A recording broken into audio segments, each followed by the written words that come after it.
Horrific tragedy is unfolding in the waters off China this morning as hundreds of people are still missing after a cruise ship sank. The ship's chief engineer told authorities the boat sank so fast in the middle of a bad storm, he didn't even have time to make a distress call. Jonathan Bigliotti has more. Rescuers used hammers to tap on the hull of the capsized cruise ship to find victims who were crying for help. The boat bobbed in China's Yangtze River as air pockets kept it afloat. Enough air officials hoped to keep passengers alive long enough to be saved. On Tuesday morning, divers pulled out a few survivors 12 hours after the ship went down. Several of the more than 450 passengers swam ashore to report the sinking. The ship's captain, who survived, says a cyclone flipped the boat over. Police reportedly arrested him and the chief engineer.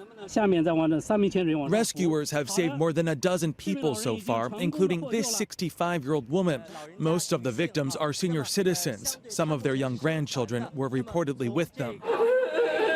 Sadness turned to anger for some relatives desperate for answers. As night fell, rescue teams kept working, but choppy waters slowed the search for survivors. Jonathan Bigliotti, CBS News.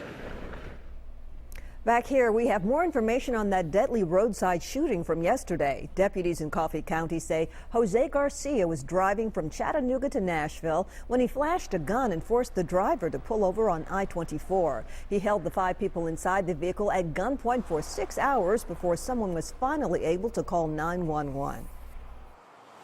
Another mile or so down the road, there's not much cell reception on the interstate with certain cell carriers, and we're fortunate that they were able to get out, that call. When a deputy arrived, Garcia turned the gun on himself. That same bullet that killed him hit 2 other people in the truck, but they're recovering from their injuries.